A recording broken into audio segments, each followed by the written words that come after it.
Hello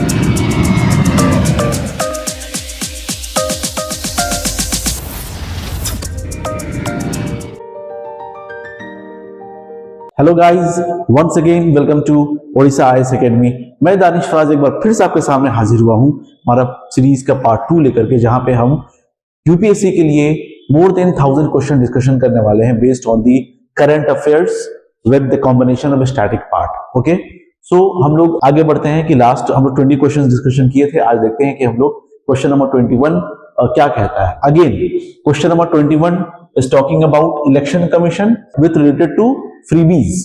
तो freebies news में रहा है, आपको थोड़ा पढ़ना होगा, और इलेक्शन कमीशन भी न्यूज में रहा है। तो इलेक्शन कमीशन का जितना भी आप करंट अफेयर्स और स्टैटिक पढ़ सकते हैं, पढ़ के जाइएगा, बहुत इंपॉर्टेंट है, याद रखिए। Consider the following statements. Election commission has power to penalize political parties for irrational freebies. ठीक है, तो क्या इलेक्शन कमीशन को पावर है पेनलाइज करने का political parties for irrational freebies? और supreme court has ruled all freebies unconstitutional. आप देख लीजिए पहले से ही कि सुप्रीम कोर्ट क्या हर फ्रीबीज को अनकॉन्स्टिट्यूशनल कहा है। अगर आपको जरा भी याद हो तो हम लोग पहले के क्लास में डिस्कशन कर चुके हैं, खराब नहीं होता है, जैसे कि लैपटॉप डिस्ट्रीब्यूट करना, बाइसाइकिल्स वगैरह डिस्ट्रीब्यूट करना। ठीक है, नाउ इसका आंसर बेसिकली क्या होगा हम देखेंगे।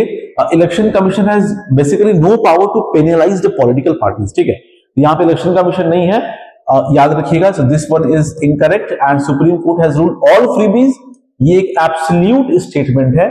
आप पिछले क्लास का याद रखिएगा, पिछले जो वीडियो है देख लीजिएगा, सुब्रमण्यम बालाजी एक केस है वहां पे, जहां पे हर फ्रीबीज को अनकॉन्स्टिट्यूशनल नहीं बोला गया है, जो डीपीएसपी से रिलेटेड है ना, वो उसको वैलिड बोला गया है। ठीक है, तो यहां पे आंसर होगा neither one nor two. Now the concept of rights based approach in welfarism emphasises.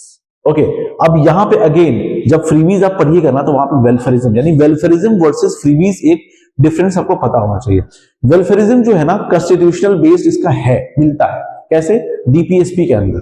ठीक है, एक सिटीजन्स को इंपावर्ड करता है कि कम से कम वो अपने राइट्स को कुछ क्लेम करेंगे। हाँ, डीपीएसपी में ये चीज मेंशन है तो हमें ये चीज मिल जाए बेसिकली। ठीक है, यहाँ पे it is talking about the welfarism and rights based approach बोला गया है। तो इसका आंसर जो यहाँ पे होगा empowering citizens to claim their rights। ठीक है, तो बेसिकली यहाँ पे वेलफेयरिज्म वर्सेस फ्रीबीज एक टॉपिक बनता है बेसिकली। अगेन ये मेंस में भी बहुत इंपॉर्टेंट हो सकता है फ्रीबीज के ऊपर। ठीक है, तो याद रखिएगा डीपीएसपी से जुड़ा हुआ rights based approach, it is talking about empowering citizens to claim their rights. ये सब क्या है? हैंडिंग आउट सब्सिडीज, ये सब फ्रीबीज में से आता है, फ्रीबीज में से आता है। Providing charity to the poor, ये सब वेलफेयरिज्म में ऐसे नहीं आता। Welfarism is a legal type का हो जाता है थोड़ा सा। ठीक है, डीपीएसपी के अंदर है। Now coming towards 129th constitutional amendment bill. Basically 129th amendment bill 2024 यहां पे बोला जा रहा है। यहां पे तो ये 129th बिल बहुत इंपॉर्टेंट है। किस चीज के ऊपर है? It talks about again one nation one election के जो इश्यूज चल रहा है ना, उसके ऊपर ये बिल ऑलरेडी लाया गया है। ठीक है, अभी एक्ट नहीं बना है, अभी पूरा आज जब मैं वीडियो रिकॉर्ड कर रहा हूं तब ये सिर्फ जो है अभी बिल है, एक इंट्रोड्यूस किया गया है बेसिकली। तो इस बिल के अंदर ना आपको क्या क्या ही पढ़ना होगा, वो आपके लिए बहुत इंपॉर्टेंट है। It proposes simultaneous election, yes, simultaneous elections to Lok Sabha, state assemblies and local bodies. तो याद रखिएगा this one is incorrect. Local bodies इसके अंदर नहीं है इस 129th कॉन्स्टिट्यूशनल अमेंडमेंट। इसमें क्या है? It inserts article 82A into the constitution to facilitate simultaneous elections. तो याद रखिएगा ये जो 129 बिल आएगा ना, ये बहुत सारा अमेंडमेंट लेकर के आएगा, और ये basically one nation one elections को ही करने के लिए है। अब ये अपने आप एक डिबेट है, लास्ट इलेक्शंस में भी बोला हूं मैं, आप देखिएगा इसके प्रॉस एंड कॉन्स जो है। लेकिन ये लास्ट टाइम जो कमिटी बनी थी ना बेसिकली, जिसको प्रेसिडेंट फॉर्मर प्रेसिडेंट जो है रामनाथ कोविंद जो है वो इसको हेड कर रहे थे। एक हाई लेवल कमिटी का रिकमेंडेशन था जिसको हेड कर रहे थे रामनाथ कोविंद जी हेड कर रहे थे, और इसका रिपोर्ट जो है ना मार्च 2024 में सबमिट भी हुआ था। ठीक है, अब यहाँ पे कौन कौन से आर्टिकल की बात होगी? यहाँ पे बात होगी यहाँ पे आर्टिकल 83। अगेन आर्टिकल 83 आपके लिए इंपॉर्टेंट हो जाता है। Talking basically talks about duration of houses of parliament. इसमें किसकी बात हो रही है? Duration of the houses, duration of the houses. वही घर हमारा राज्यसभा लोकसभा, उसकी बात हो रही है बेसिकली, ठीक है। अच्छा, और क्या इसके अंदर आएगा, और देखेंगे अगेन जैसे 83 है वैसे 172 है। यहाँ पे स्टेट लेजिस्लेटिव असेंबलीज के बारे में हम उसके ड्यूरेशंस के बारे में बात की गई, वहां पे कुछ चेंजेस आएगा। प्लस हम देखेंगे आर्टिकल 327 भी आपको याद रखना पड़ेगा। अगेन इस सबसे वो जुड़ा हुआ है, ठीक है। अब आर्टिकल 327 क्या है, basically power of parliament to make provision with respect to elections to legislatures, यानी पार्लियामेंट का पावर है यहाँ पे। किसका पावर है? पार्लियामेंट पावर, ठीक है। अपार्ट फ्रॉम दिस हम देखेंगे कि पूरा प्रॉपर तरीके से 82 capital letter A clause A जो है आपको जो डाला गया है, इसके अंदर सिर्फ इतना ही नहीं है, 82A 1 to 6 आपको देखना होगा नॉर्म, जहां पे बोला गया है कि भाई 1 में बोला गया है कि प्रेसिडेंट जो है टाइमली नोटिफिकेशन देंगे, ठीक है। 82A में बोला गया है कि भाई स्टेट असेंबलीज के बारे में बात की जाएगी। प्लस 82A क्लॉज 3 के अंदर जो है ना कंडक्टिंग साइमल्टेनियस सिलेक्शन, अगर हम बात करें 82A क्लॉज 3 के अंदर साइमल्टेनियस इलेक्शंस की बात की गई है, ठीक है। तो again this 129th amendment bill बहुत इंपॉर्टेंट है। और आपके लिए अलग से मैं बोलूं कि अगर अलग से कॉन्स्टिट्यूशनल अमेंडमेंट बिल की बात करें तो कितना हुआ है, अमेंडमेंट 100 से लेकर के 106 तक लेटेस्ट हुआ है हमारा, ठीक है। क्या आप बता सकते हैं कमेंट सेक्शन में कि 100, 101, 102, 103, 104, 105 और 106 कौन सा कॉन्स्टिट्यूशनल अमेंडमेंट एक्ट है। साथ में ये भी बता रहा है क्या ये अगर एक्ट बनता है तो कौन सा अमेंडमेंट हो सकता है, ये आप दे पाते हैं कि इसका आंसर, ठीक है। Now heading towards next question, again implementing simultaneous elections की बात यहां पे की जा रही है। क्या है? It reduces frequent imposition of model code of conduct, ठीक है। It can lead to nationalization of local issues affecting regional parties. It requires ratification by at least half of the states. नहीं, by at least half the states, ये क्या है ना, special majority plus half of the states ratification, जो एकदम जब federal structure पूरा changes होता है ना वहां पे। तो यहाँ पे क्या है ना कि जब हम लोकल बॉडीज को एक्सक्लूड कर दिए हैं तो समझिए ये वाला पार्ट को भी हम एक्सक्लूड कर रहे हैं नॉर्मली, ठीक है। तो this one is basically incorrect. और हाँ ठीक है, जब साइमल्टेनियस इलेक्शंस होगा तो हम देखेंगे मॉडल कोड ऑफ कंडक्ट का जो फ्रीक्वेंट इंपोजिशन है इसमें थोड़ी सी कमी आएगी, एक ही बार में होगा दोनों का इलेक्शन, ठीक है। और नो डाउट लोकल इश्यूज और अफेक्टिंग रीजनल पार्टीज इसमें पड़ेगा। अगेन ये मुद्दा बहुत इंपॉर्टेंट है for your prelims exam also, ठीक है। ये इंपॉर्टेंट सब याद रखिएगा। इसका आंसर जो होगा 1 और 2 यहाँ पे आपको देखने को मिलेगा। Heading towards next question, schedule caste related welfare schemes. अब schedule caste related welfare schemes, अब यहाँ पे देखिए आप which of the above are correct, ठीक है। तो देखेंगे हम कि 89th अमेंडमेंट एक्ट, अगेन ये बेस है, ठीक है। 89th अमेंडमेंट एक्ट से जो है ना आप देखिएगा पहले नेशनल कमीशन को schedule caste and schedule tribe एक जगह था, तो उसको स्प्लिट हो गया।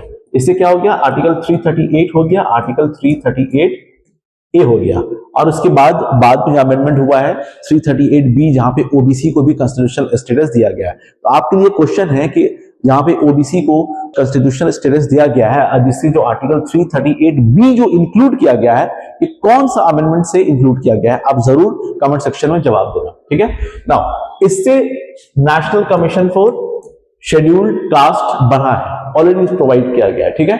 Now, Shrestha scheme aims to providing scholarship for higher education to SC students. तो ये भी ठीक है, हम देख रहे हैं श्रेष्ठा स्कीम जो है, अगेन ये न्यूज में है श्रेष्ठा स्कीम, तो आपको जो है याद रखना ही पड़ेगा। अपार्ट फ्रॉम दिस, प्रधानमंत्री Adarsh Gram Yojana is implemented with fixed physical targets in all states. तो पहली बात याद रखेंगे, प्रधानमंत्री आदर्श ग्राम योजना जो है ना, ये एक शेड्यूल्ड ट्राइब के ऊपर ज्यादा फोकस किया गया है। This one is basically for scheduled tribe, और हमारे यहाँ बात कर रहा है, इस क्वेश्चन पूछ रहा है कि एससी रिलेटेड इश्यूज, ठीक है। तो आप इसको रिलेट कर सकते हैं और इसके बारे में थोड़ा सा पढ़ भी लीजिएगा इस बार, ठीक है। तो प्रधानमंत्री आदर्श ग्राम योजना जो है ना, बेसिकली ये पहले एक स्कीम हुआ करता था जिसको कहते हैं SCA to TSS, SCA to TSS। अब इसका फुल फॉर्म क्या है? इसका फुल फॉर्म जो है आपको special central assistance to tribal sub scheme, इसी के नॉमेनक्लेचर चेंज होकर के ये जो बना है वो प्रधानमंत्री आदर्श ग्राम योजना बना है, ठीक है। और जिसको इम्प्लीमेंट करने का जो टाइमिंग है बेसिकली इसका जो इस बार का 2021-22 से लेकर के 2025-26 तक का ये है। तो ये बात थोड़ा सा आप रिलेट कर पाइएगा, देख लीजिएगा इसमें बेसिकली, एंड ये बेसिकली बात कर रहा है शेड्यूल ट्राइब के बारे में, ठीक है। तो यहाँ पे ये क्वेश्चन भी जो है आपका पूरा क्लियर होता है, ठीक है। इसके अलावा कुछ शेड्यूल ट्राइब के ऊपर बात करेंगे तो ट्राइफेड याद रख लीजिएगा, ट्राइफेड भी जो है, ठीक है। और ये 1987 में बनाया, ये 1987 में एग्जिस्टेंस आया है, ट्राइब्स के ऊपर है। तो ये सब यानी शेड्यूल कास्ट, शेड्यूल ट्राइब के ऊपर जो स्टैटिक पार्ट है ना, you will have to read from the books, okay. आपको ये चीज पढ़ना पड़ेगा। तो ये श्रेष्ठा स्कीम्स याद रखिएगा, यहाँ पे एक करंट अफेयर्स पार्ट भी हो गया। 338 जो है national commission for schedule caste भी हो गया, याद रखिएगा। 89th अमेंडमेंट एक्ट से शेड्यूल कास्ट शेड्यूल ट्राइब अलग होता है। 338 शेड्यूल कास्ट के लिए, 338 ए जो है ना, 338 ए जो है ना, this one is for schedule tribe, याद रखिएगा। इसके अलावा कौन कौन सा आर्टिकल सीट्स डिक्लेयर करता है, तो 330, 332 ऐसे आपको याद रखना पड़ेगा इस सब चीज के लिए, ठीक है। Now heading towards next question. Bharatiya Vayuyan Vidheyak 2024 मतलब it replaces the aircraft act 1934, ठीक है, ये बात अपन जगह ठीक है। It creates an independent regulatory body free from central government, no, ऐसा बिल्कुल भी नहीं है। It adds provision for civil penalties apart from the criminal penalty, yes this one is correct. Simple सा चीज है, आपको इस बार ये वाली पार्ट थोड़ा सा पढ़ के जाना पड़ेगा, ठीक है। तो इसका जो आंसर होगा ये होगा 1 and 3 ओनली, याद रखिएगा। It is not free from the central government control, ये बात आप याद रखेंगे। It is not free from the central government control. और इसके बारे में और क्या ही आप पढ़ सकते हैं, इससे जुड़ा हुआ कुछ और स्कीम सबको याद है तो देखेंगे। उड़ान स्कीम एक आता है, उड़ान स्कीम, वो आप याद रखिएगा, UDAAN उड़ान स्कीम, पूरे देश का आम नागरिक, ठीक है।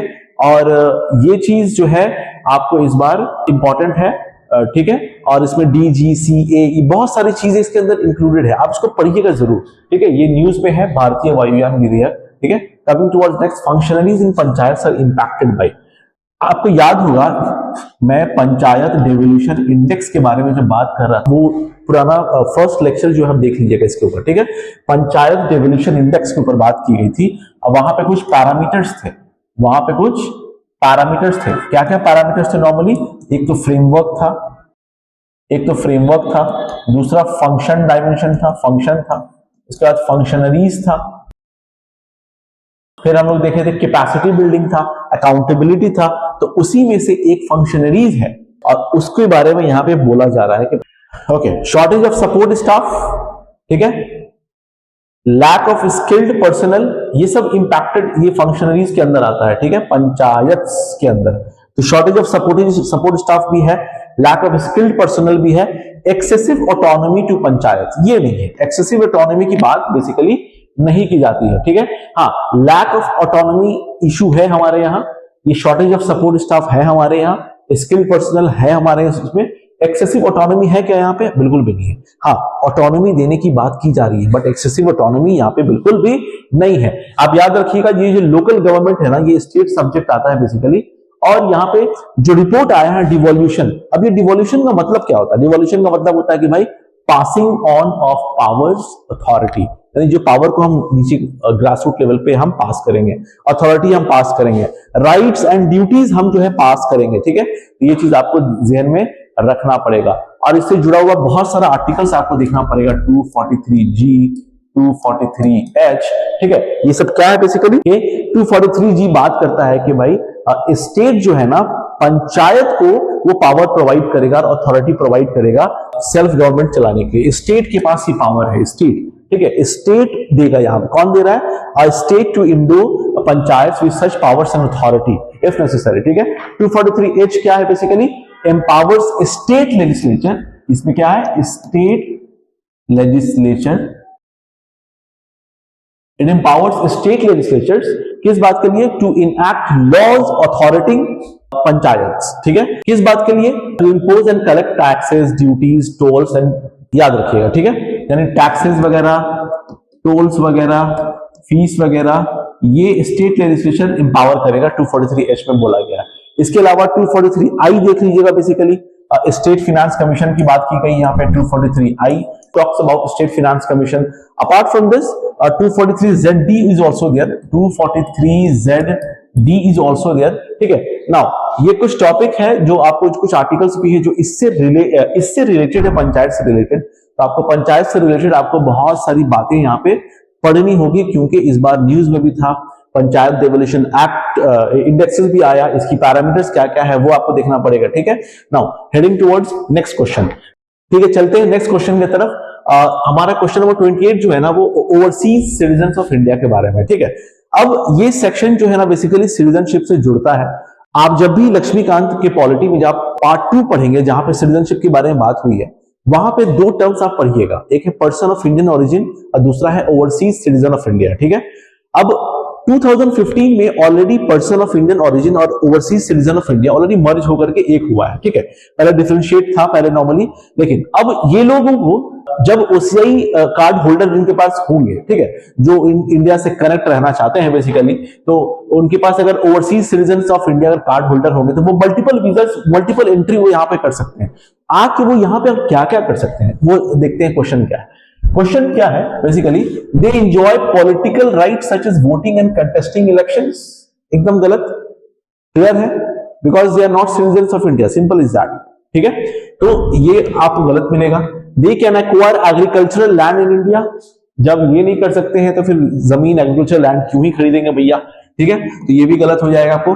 दे are eligible for registration under national pension scheme at par with NRIs. यही स्टेटमेंट सिर्फ सही है. ठीक है. तो आप याद रखिएगा कि ओवरसीज सिटीजन्स ऑफ इंडिया जो अभी फिलहाल न्यूज में हल्का सा था, और सिटीजनशिप का चैप्टर जो है ना थोड़ा सा पढ़ लीजिएगा आप अच्छी तरीके से. चांसेस है कि यहां से भी क्वेश्चन कुछ पूछा जाए. तो यहां पे जो आंसर होगा ना that is B only. They are eligible for registration under NPS at par with. ठीक है. तो ये चीज आपको याद रख लेना है फिलहाल के लिए. Now vice president is ex officio chairperson of the Rajya Sabha. अब ये न्यूज में क्यों था? क्योंकि वाइस प्रेसिडेंट को हटाने के लिए एक मोशन लाया गया था नॉर्मली. ठीक है. इसलिए न्यूज में था. अब जब न्यूज में था तो ये करंट अफेयर्स हो गया. करंट अफेयर्स हो गया तो फिर स्टैटिक इसका आपको पढ़ना पड़ेगा. तो vice president is ex officio chairman of the Rajya Sabha. ये स्टेटमेंट तो अपने आप में बिल्कुल सही है. ठीक है. पढ़ते ही हम लोग. Vice president can be removed by a resolution passed by both houses with a 2/3 majority. क्या ये स्टेटमेंट सही है? ये स्टेटमेंट बिल्कुल भी गलत है. याद रखिएगा, वाइस प्रेसिडेंट को हटाने के लिए सबसे पहले 14 डेज का नोटिस देना पड़ता है. और यहां पे देखिए बोथ हाउसेज लिखा हुआ है. ठीक है. राज्यसभा में खुद special majority, not special majority, effective majority लगता है. राज्यसभा में इफेक्टिव मेजॉरिटी लगता है. अब इफेक्टिव मेजॉरिटी मतलब जो भी लोग मौजूद हैं पूरे के पूरे, ठीक है, ऑल द देन मेंबर्स पूरे के पूरे वहां पे वोटिंग करेंगे वहां. ठीक है. तो इफेक्टिव मेजॉरिटी पूरे चाहिए. प्लस उसके बाद जब लोकसभा में जब बात आएगी ना, लोकसभा में जब बात आएगी तब वहां पे हम देखेंगे कि भाई वो सिंपल मेजॉरिटी में वहां पे पास किया जाता है नॉर्मली. ठीक है. तो ये याद रखिएगा. उसके बाद ही जो है ना वाइस प्रेसिडेंट जो रिमूव होता है. तो इसके अच्छा ये मेंशन कहां पे किया हुआ है? ये मेंशन बेसिकली 67B में जो है इसका मेंशन आपको मिलेगा. ठीक है. तो resolution pass by the Rajya Sabha with an effective majority. याद रखिएगा इफेक्टिव मेजॉरिटी से ये होता है यानी majority of all the then members. ये आपको याद रखना है. प्लस यही रिजोल्यूशन जो है ना agreed by the Lok Sabha with a simple majority. ठीक है. लोकसभा में सिंपल मेजॉरिटी और 14 डेज का नोटिस भी यहाँ पे आपको देखा जाता है. और अगर हम वाइस प्रेसिडेंट की इलेक्शन की बात करें तो इलेक्शन में लोकसभा राज्यसभा दोनों का यूज होगा. प्रेसिडेंट की बात करें तो लोकसभा, राज्यसभा और स्टेट लेजिस्लेटिव असेंबली की यहाँ पे बात होगी. ठीक है.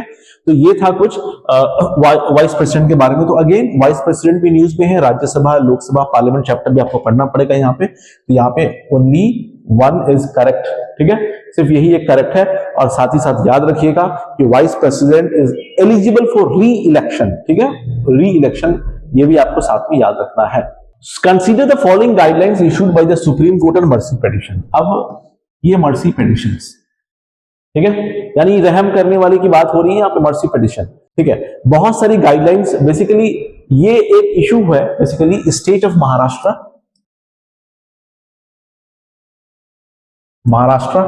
वर्सेस प्रदीप यशवंत कोकरे.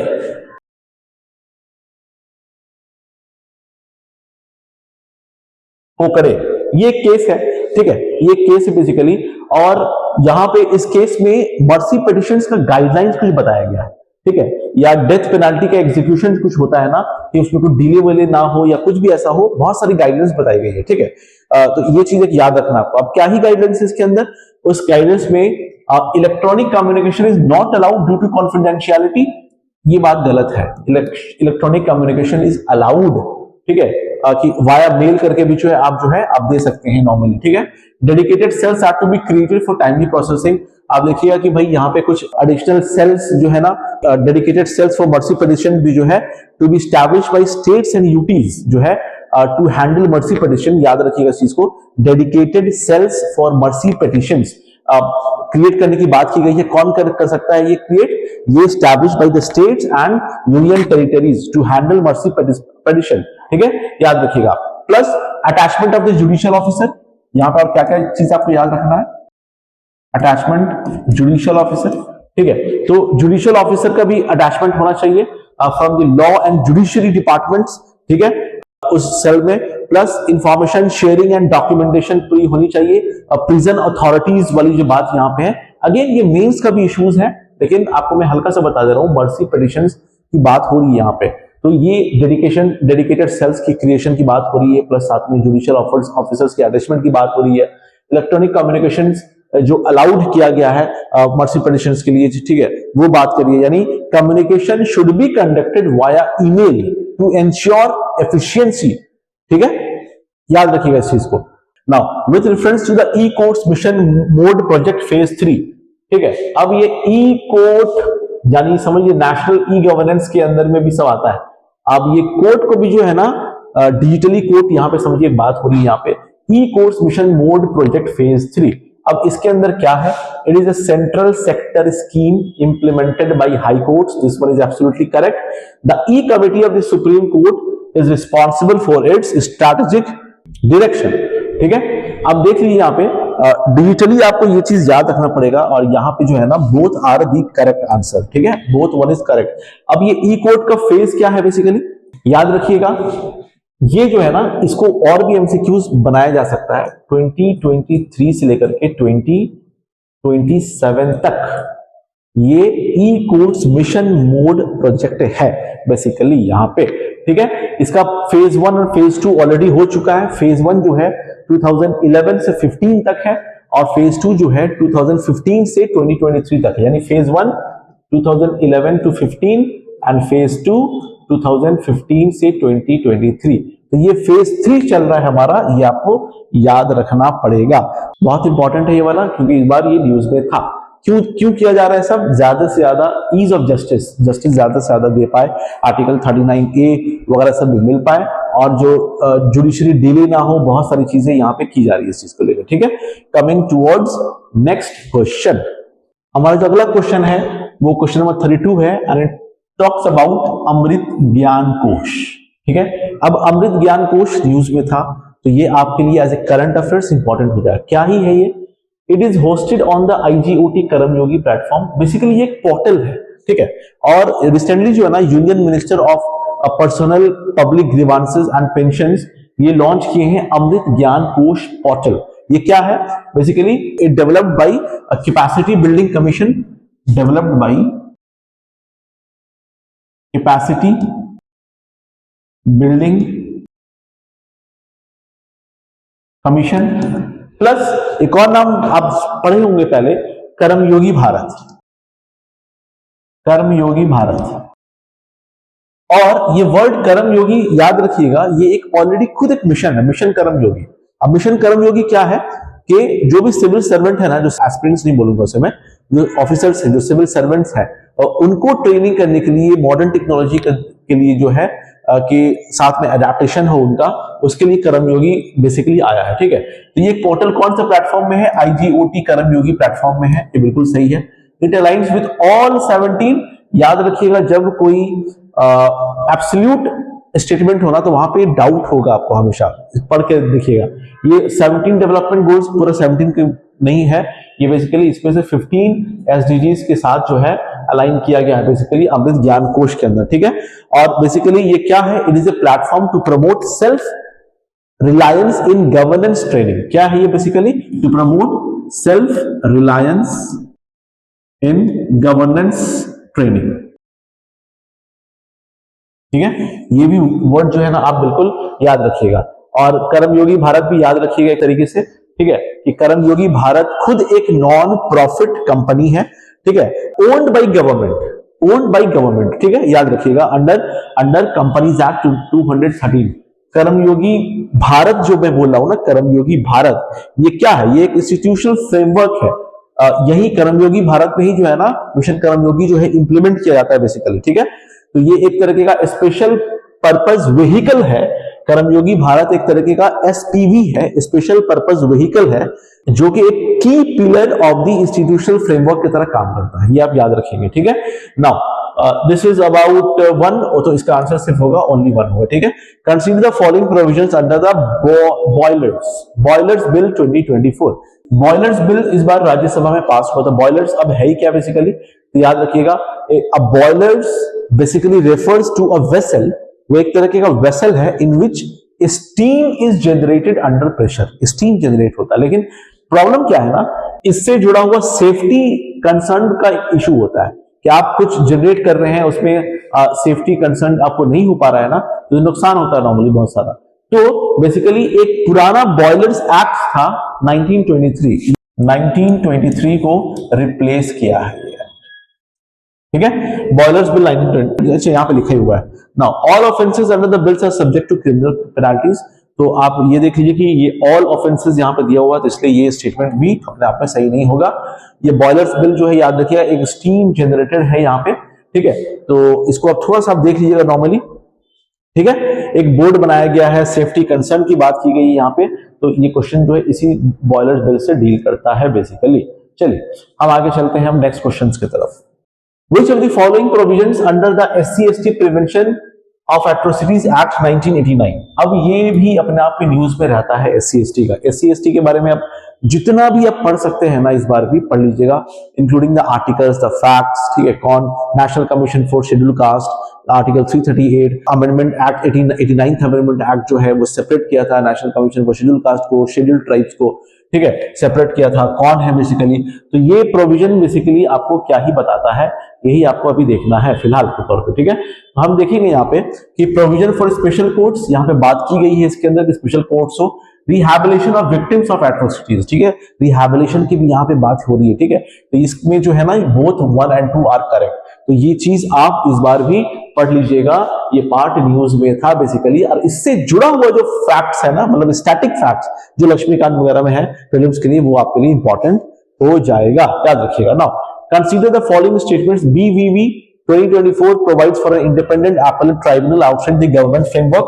DGCA now has the power to issue radio telephone operator certificates. ये वही है जो मैं आपको एयरलाइंस के बारे में बता रहा था, भारत वायुयान विधेयक जो मैं कह रहा था, ये उसी के बारे में बात की जा रही है यहाँ पे। ठीक है, तो इसके अंदर अब देखिएगा, हम पहले ही पढ़ चुके हैं कि क्या ये आउटसाइड द गवर्नमेंट फ्रेमवर्क था? नहीं, गवर्नमेंट के कंट्रोल में रहेगा, ऐसा नहीं कि पूरा अलग से बनाया जा रहा है कुछ। ठीक है, तो ये अपने आप में ये गलत हो जाएगा। DGCA now has the power to issue radio telephone operator certificate. ठीक है, तो DGCA के पास जो है एक पावर है बेसिकली, दिया गया है बेसिकली इसके अंदर में, तो इसका आंसर जो ओनली 2 इज द करेक्ट। ठीक है, नाउ आप याद रखेंगे कि DGCA कब बना, क्या एक्ट है, इसके ऊपर थोड़ा सा आपको देख के जाना पड़ेगा, याद रखिएगा।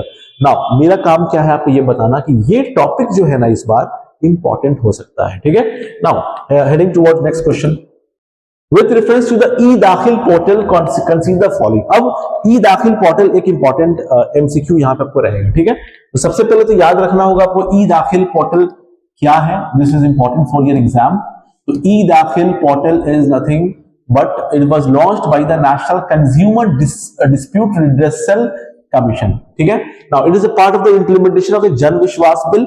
हम बोलेंगे ये बिल्कुल भी गलत बात है। ठीक है, जन विश्वास बिल इसके अंदर नहीं आता है। ठीक है, देख लीजिएगा, this is only 1 is the answer. Article 341 of the constitution deals with. अब ये बड़ा ही आसान क्वेश्चन है, न्यूज में था, मैं नॉर्मल से दिया हूं। मैं कोशिश करूंगा कि मेरे हिसाब से ये एक आंसर तो आप दीजिएगा कमेंट सेक्शन में, ज्यादा अच्छा रहेगा, लेकिन फिर भी आप बता दीजिए, थोड़ी देर रोक करके देख लीजिए आप normally.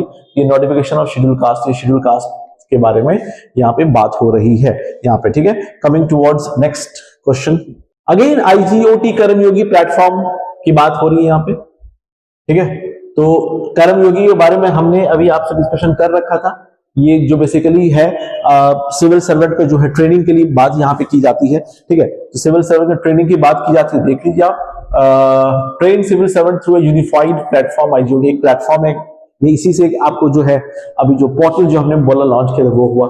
Again with reference to the constitution amendment bill 129, again 129 के बारे में हम आपसे कुछ देर पहले ही जिक्र कर चुके हैं।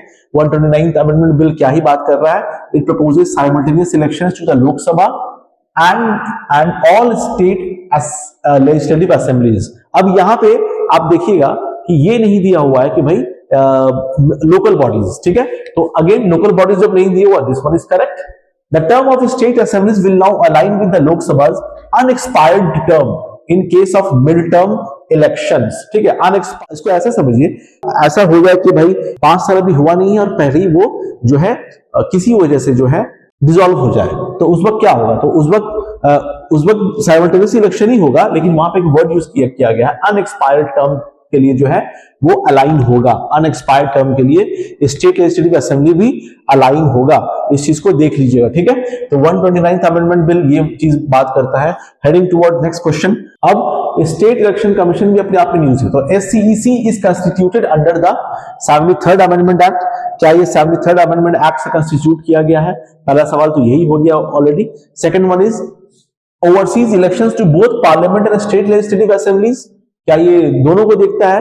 तो भाई ये बड़ा आसान क्वेश्चन है कि जो हमारा जो मेन जो इलेक्शन कमीशन है, ठीक है, वो स्टेट का देखते हैं, लोकसभा का देखते हैं, राज्यसभा का देखते हैं, प्रेसिडेंट का देखते हैं, ठीक है। लोकल बॉडीज का नहीं देखते हैं वो, ठीक है। तो स्टेट इलेक्शन कमीशन जो है ना, parliament and state legislative assembly का कोई इससे मतलब नहीं है। SEC is only responsible local bodies, local bodies. So this one is correct पूछा ना, तो इनकरेक्ट, तो ये बात इनकरेक्ट है, ठीक है।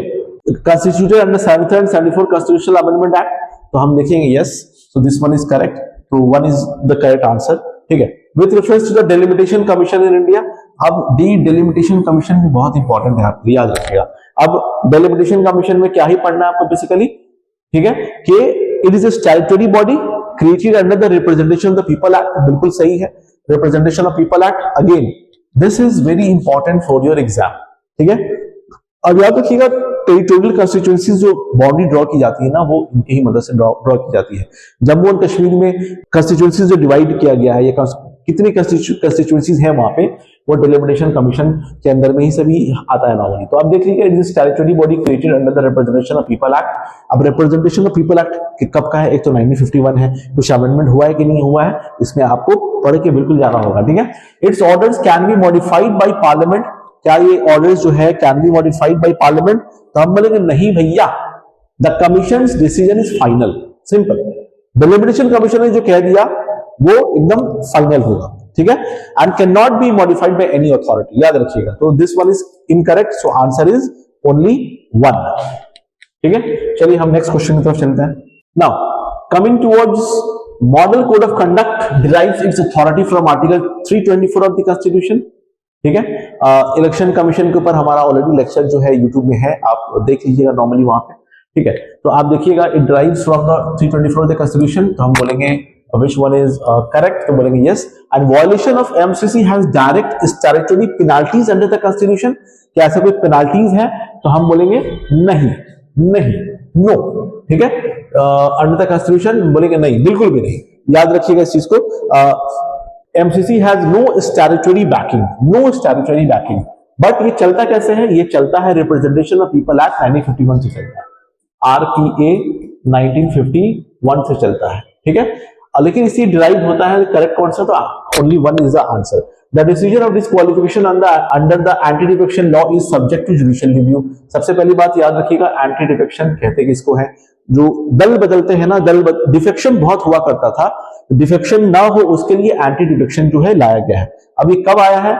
अब याद रखिएगा 52nd अमेंडमेंट एक्ट से 1985 में ये चीज शेड्यूल्ड 10 में इसको डाला गया है बेसिकली। ये बहुत बेसिक सा क्वेश्चन है, इसको भी याद रखना है आपको। अच्छा, क्या द डिसीजन ऑफ डिस्क्वालिफिकेशन, अच्छा ये डिस्क्वालिफिकेशन का डिसीजन कौन लेता है बेसिकली, हम बोलेंगे स्पीकर, ठीक है, स्पीकर। अब क्या स्पीकर का डिसीजन फाइनल है, क्या वो सब्जेक्ट टू जुडिशियल रिव्यू है, बोलेंगे बिल्कुल है। खाली इतना सी याद रखिएगा, स्पेलिंग आप देख लीजिए, की हो तो जू चिल्लू, ठीक है, केस है, ये केस है बेसिकली, याद रखिएगा ये इससे ही जुड़ा हुआ है। तो the presiding officer has to decide such cases within a fixed time limit, ठीक है। तो हम देखेंगे यहाँ पे only one is the answer, the decision disqualification is subject to judicial review, ये बात बिल्कुल सही है, there is no fixed time limit, one is the correct answer यहाँ पे, ठीक है। एंटी डिफेक्शन लॉ के बारे में आप पढ़ लीजिएगा अच्छी तरीके से। Heading towards next question, with reference to the estimates committee, ठीक है। अब ये टॉपिक है पार्लियामेंट्री कमिटी से। अब पार्लियामेंट्री कमिटी में ये जो टॉपिक है ना, आप लक्ष्मीकांत के अंदर भी पार्लियामेंट्री कमिटीज बहुत सारा, इसमें कुछ कुछ इंपॉर्टेंट कमिटीज है, अब सारा तो याद रहता नहीं है, ठीक है। पब्लिक अकाउंट कमेटी है, एस्टिमेट्स कमेटी है, ठीक है। तो अब ये एस्टिमेट्स कमेटी न्यूज पे था, इसलिए आपको जो है आपको ये चीज पढ़ना पड़ेगा। Now it consist only of members from the Lok Sabha, क्या ये लोकसभा के ही मेंबर्स में से है, तो आप इसको याद रखना पड़ेगा बेसिकली, ठीक है।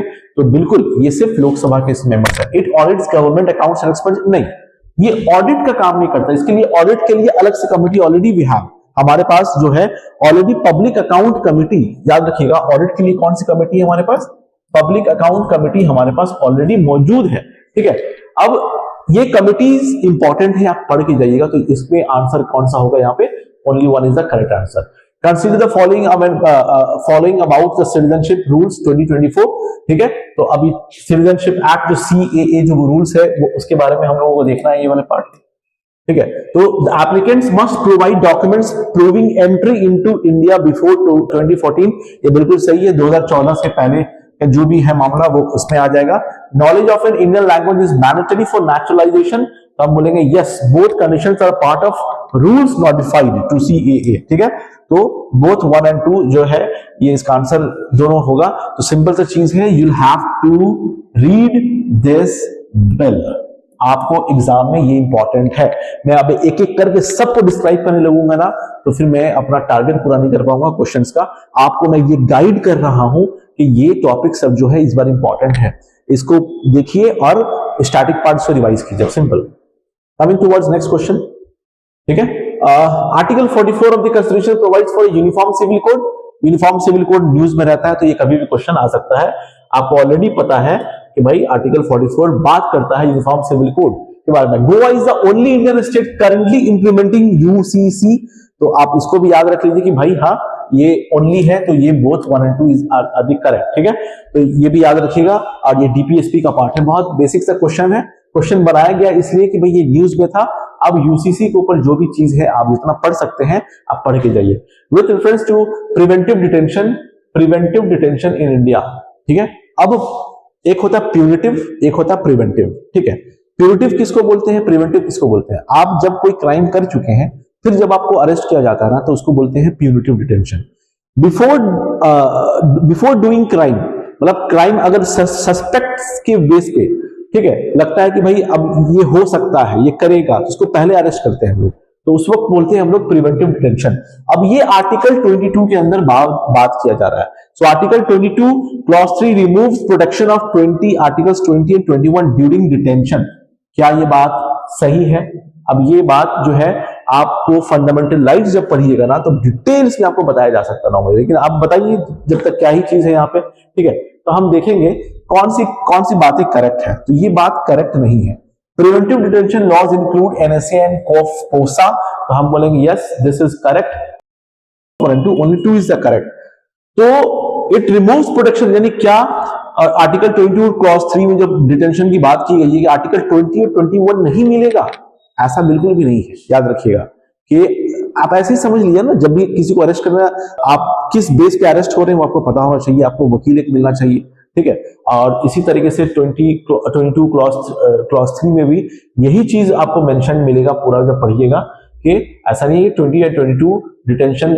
आर्टिकल 20 या 21 क्या है, प्रोटेक्शन जो दिया जा रहा है आपको अरेस्ट होने के बाद जो दिया जा रहा है, राइट टू लाइफ आपको मिल रहा है, तो क्या एकदम रिमूव कर ले रहा है, तो हम बोलेंगे नहीं, आपको है, एप्लीकेबल है, ठीक है। So article 20 and 21 are protected even during emergencies, ठीक है, as per article 44th amendment act, as per article 44th amendment act, is not article basically, as per the constitutional amendment act of 44th, ठीक है।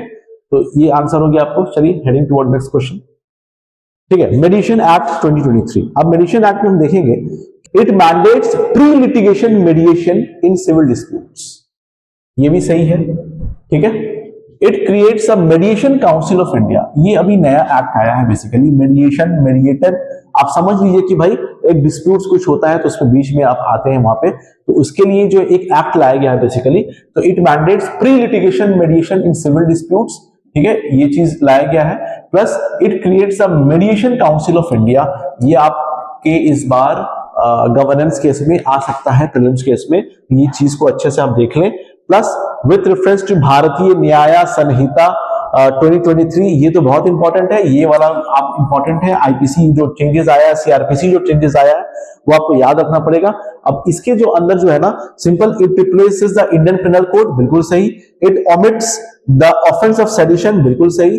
BNS has included terrorism as a specific offence, ये भी बिल्कुल सही है, ठीक है। तो इसका जो आंसर होगा ना 1, 2, 3 आपको देखने को मिलेगा। तो ये चीज जो है ना आप देख लीजिए पूरा अच्छी तरीके से, ये भी इंपॉर्टेंट है, मेडिएशन एक्ट भी इंपॉर्टेंट है, ठीक है। नेक्स्ट क्वेश्चन जो है हमारा वो है consider the following about the digital personal data protection act. अब ये अभी टेक्नोलॉजी केस में भी आ सकता है, गवर्नेंस केस में भी आ सकता है, ये याद रखिएगा। It empowers the data protection board to impose penalties for data breaches, ठीक है। और क्या है बेसिकली, तो हम देखेंगे ये स्टेटमेंट, हाँ ठीक है, impose penalties for data breaches, इस एक्ट के तहत जो है ना डेटा प्रोटेक्शन एक बोर्ड रहेगा, वो पेनाल्टी को इंपोज करेगा, ये आंसर, ये सही स्टेटमेंट है। It allows processing of children's data only with parental consent, ठीक है। तो यहां पे आप ये भी याद रखिएगा कि हाँ ये भी स्टेटमेंट जो है ना बिल्कुल भी सही है। चिल्ड्रन स्पेसिफिक डेटा भी जो है पेरेंटल कंसेंट को प्रोसेस करने की बात की जा रही है। It overrides the right to information act 2005, ठीक है। तो याद रखिएगा, it restricts RTI access to personal data, ठीक है। तो ये राइट टू इंफॉर्मेशन, अब चूंकि डेटा का प्रोटेक्शन की बात हो रही है यहाँ पे, तो यहाँ पे right to information act overrides हो रहा है यहाँ पे, ठीक है। इसका आंसर जो है ना आपको 1, 2, 3 तीनों इसका आंसर होगा। So this is all about the governance questions. कुछ गवर्नेंस क्वेश्चन से दिया हूं और सारा क्वेश्चन जो बहुत इंपॉर्टेंट है, चुन चुन के लाया हूं मैं बेसिकली क्वेश्चन, ठीक है। आप पढ़िए, आज मैंने 30 क्वेश्चंस करीब डिस्कशन करा है, मैं फिर से पार्ट 3 लेके आऊंगा इसका, और क्वेश्चन डिस्कशन करूंगा। मेरा काम सिर्फ आपको इतना है कि कौन सा टॉपिक जो है ना इंपॉर्टेंट है with related to current affairs के साथ साथ जो स्टैटिक पार्ट भी जो है, यही मैं आपको गाइड करने वाला हूं और कुछ क्वेश्चंस बना के लाया हूं आपके लिए, जो आप देख सकते होंगे, ठीक है। आप देखते रहिए और बने रहिए और एग्जाम अच्छे से दीजिए। Again all the best for your UPSC exam. तब तक के लिए गुड बाय।